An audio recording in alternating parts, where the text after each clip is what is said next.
Hello, Star Wars Galaxy of Hero players. This is Anatish Roto. Today I'm going to be covering some news that's been circulating around. But before I do, I just want to say this is going to be my last video until after Christmas. And then I'll be doing videos, after then.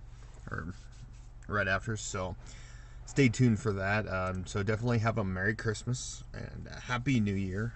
Again, I won't be doing any videos until after Christmas, probably the 26th, 27th, 28th range is when you'll see another video pop up, unless I decide to do one of those uploaded battles on Battlefront, but we'll see. My internet's been wacky lately. But yeah, I want to cover a few things. So yes, there's been some stuff data mined with SWGOH, SWGOH.gg, and first off, Territory War bonuses. It sounds like we're going to be getting some more amazing bonuses like November with the Clone Wars. I like this. Hopefully they do this more often. It especially helps like Jawas. They haven't been useful, but now Jawas are going to get 50% chance to stun target enemy when they use ability, which can be evaded. Jawas have 20% offense for each stunned enemy, and when Jawas attack a stunned enemy, they shock them for 2 turns and call all of their Jawa allies to assist, which is huge. Especially when it's shocked, stunned, and then you call engineer to assist and throws the thermal up. So when the thermal explodes, yeah, it's gonna be kind of cool. Then you got First Order that's gonna get some stuff, which some people are speculating, which I like the idea of this speculation, because First Order is gonna inflict target lock. That's a droid ability.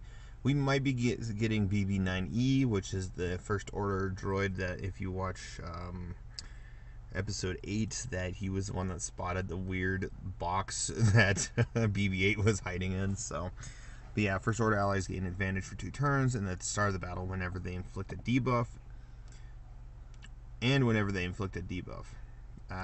if they have advantage, which was the faction that used advantage a lot. But yeah, whenever they have advantage, when they use an ability, First Order allies recover 10% health and protection, and inflict target lock on target enemy for 2 turns. Now, I will say this though.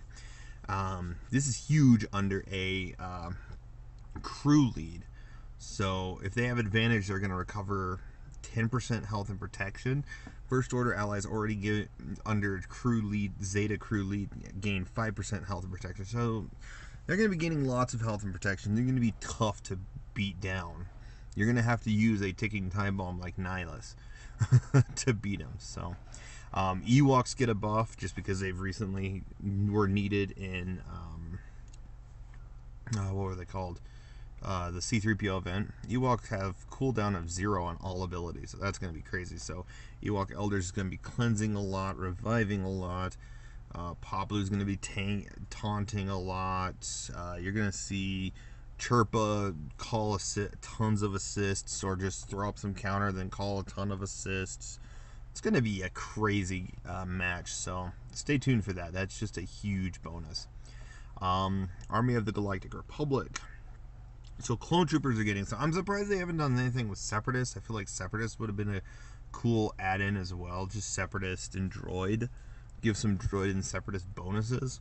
But at the start of the battle, Clone Troopers have 25% gain, 25% max health, protection, offense, and defense for each Clone Trooper ally.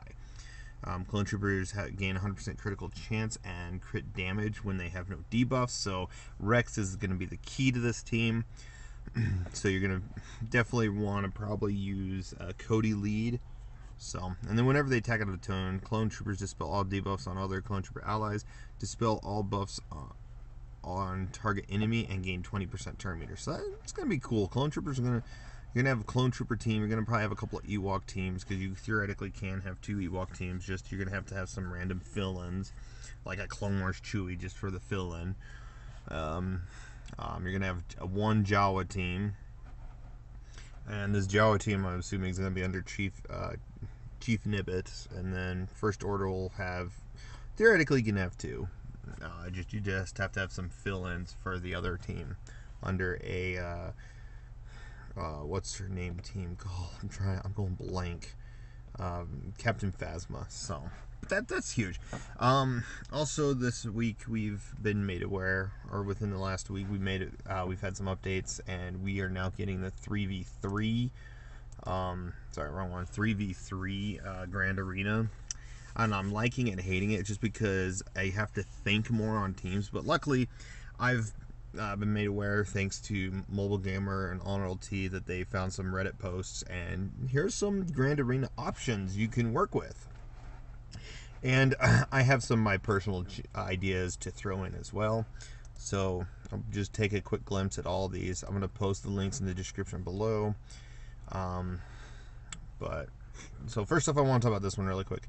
This is a really good one right here, which gives you a chance to have essentially 3 Night Sister squads.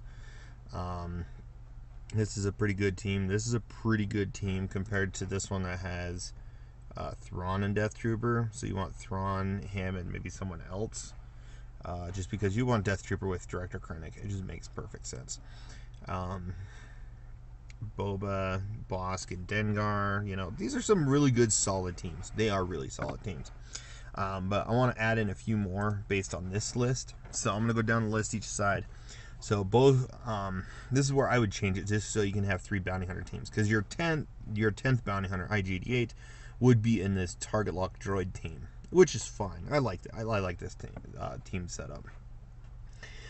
But you got Bosk, Boba, and you want Jango. So you have the Thermal Detonator team, Zam, Greedo, and Dengar. Then your last team would be the last 3. Embo, Lead, Aura Singh, and Cad Bane. So at least you have 3 Bounty Hunter teams to work with between offense and defense. You know, Bosk, Boba, Jango would be more of a defensive team, or even Embo if you want. Some of these can be offensive, some of these can be defensive, but like the Embo, Cad Bane, and Aura Singh, I feel like that'd just be an offense against one of those down the road teams, not one of these high meta teams. First order teams, these are great. The last 2 you can find some other random leader, like maybe Clone Wars Chewie, and you can throw Special Forces TIE Pilot and First Order Stormtrooper, and then you have a kind of an okay team. That'd be more of the kitchen sink where you throw in the rest of your teams just to beat these Grand Arena teams. Cody, Echo, and Fives, pretty good team.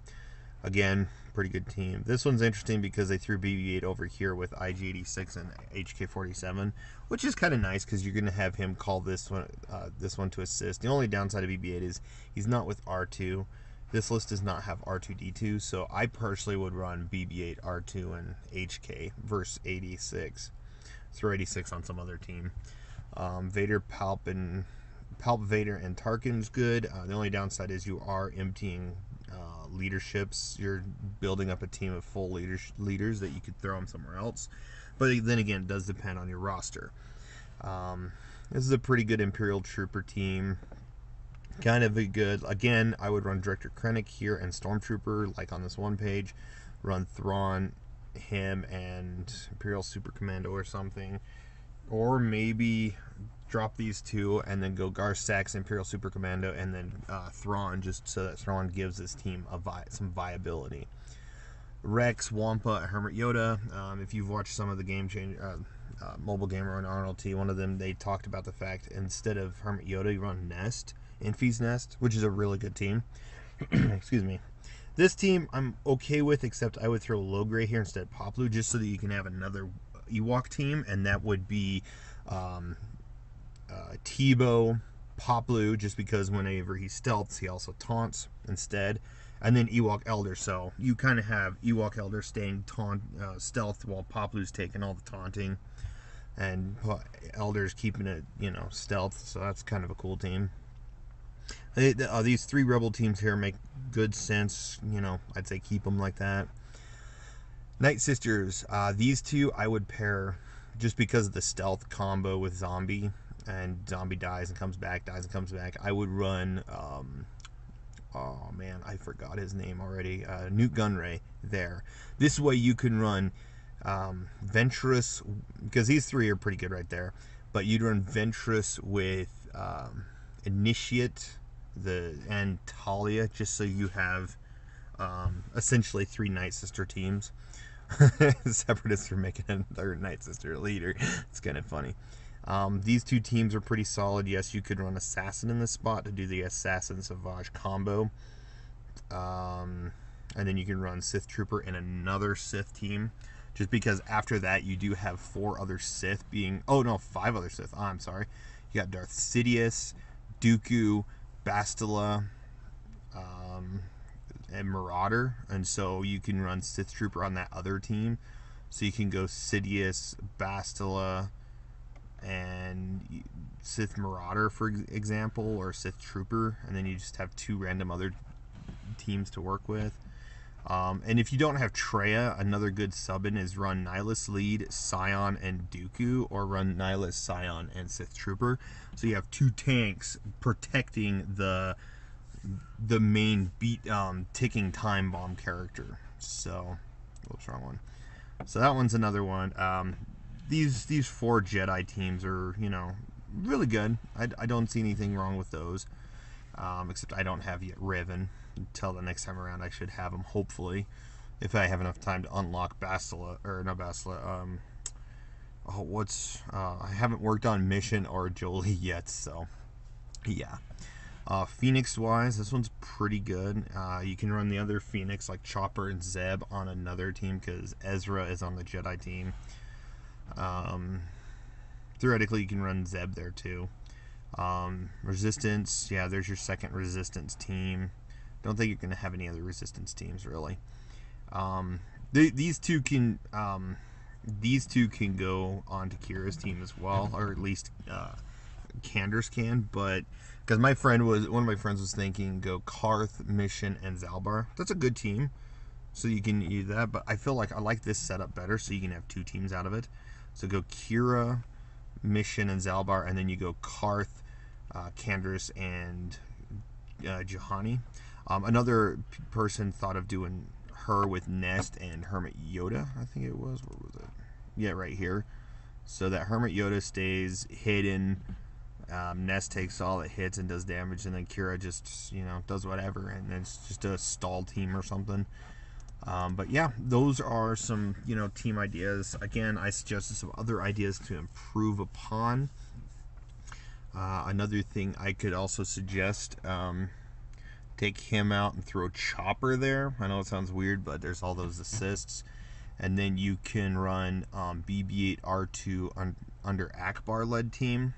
Some people would think Lobot, yeah, but Akbar would run better just because R2 and Akbar would be assisting when BB-8 uses his first special ability infinitely. So he'll just be assisting, and then R2 is sped up with BB-8, but he's also sped up with Akbar, so there's a lot of synergy there.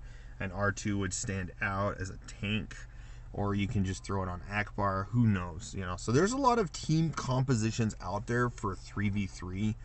It changes the game drastically because you're used to playing a 5v5. But when you go down to 3v3, that is way different. Way, way, way different. Like, I know 3v3 and 2v2 and 1v1 tournaments that the Game Changers did with the test accounts, which I did find out test accounts are back thanks to announcement from Cubs fan Hans. So I hope they all get to do some live streams in the next few days, because I've been wanting to suggest some team compositions with C3PO, which, you know, I have suggested those in one of my past videos. So yeah, these are all kind of some cool teams, and I'm sure they're going to probably mainly focus on Grand Arena, but who knows, they might actually do some focusing on C3PO. So, but I think they got some new updated test accounts where it's not, they don't get anything early, so there's no risk of spoiling stuff, but at least they could still test stuff. And I think they have to reset up all the characters with their mods and stuff like that. So it can go both ways. But hopefully we get to see some of these teams tested to see how good each of these teams are. A lot of these teams, I will say, just this page here that this guy shared, and of course this is all thanks to Mobile Gamer and Arnold T that I found out about this.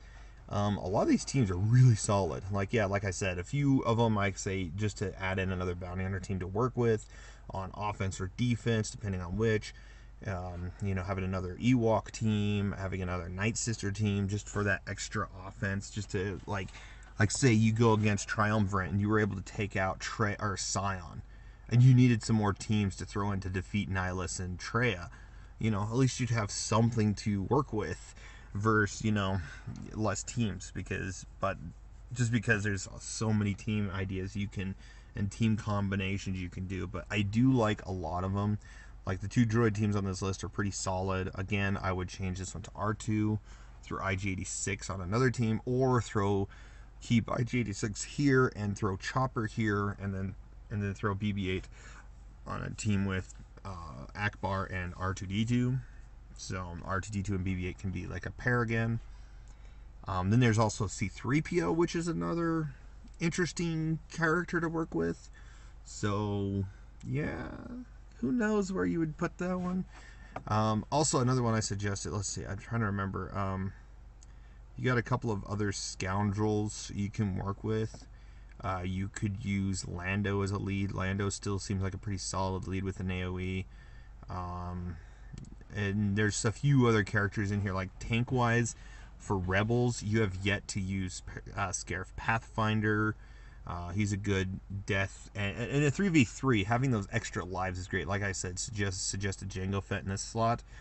Bosk plus Boba twice and Jango twice could be huge. Unless it's like Nihilus annihilating, or Death Trooper's Death Mark, or Boba Fett himself. An enemy Boba Fett would take that that character out. But those excuse me, having extra lives is like nice. Like I said, Nute Gunray here, and then these two, and then Zombie dies so many times. He might die and never come back, but she'll be protected unless you're facing an AoE team. But if you don't have an AoE team, like, let's say, I think this team would be, no, not this team. Yeah, this team here. This little composition would destroy this team, just because Zombie dying and come back a lot, or just be a stall team too. But also, another thing that Game Changers, or Mobile Gamer Arnold T talked about is, some characters are now going to start getting their Zetas, because they didn't seem like they were viable, but now in this grand arena, these two are back to being viable again. So who knows? But other than that, let me know what you guys think in the comments below. I do like a lot of these teams. Just so you know, yes, I showed this up really quickly, but these are just like counter teams. I'll link this as well in the bottom in the description below. But other than that, thanks for watching. Have a Merry Christmas, and I will chat with you guys after Christmas. I'll make some videos then. So again, thanks for watching. Have a wonderful day.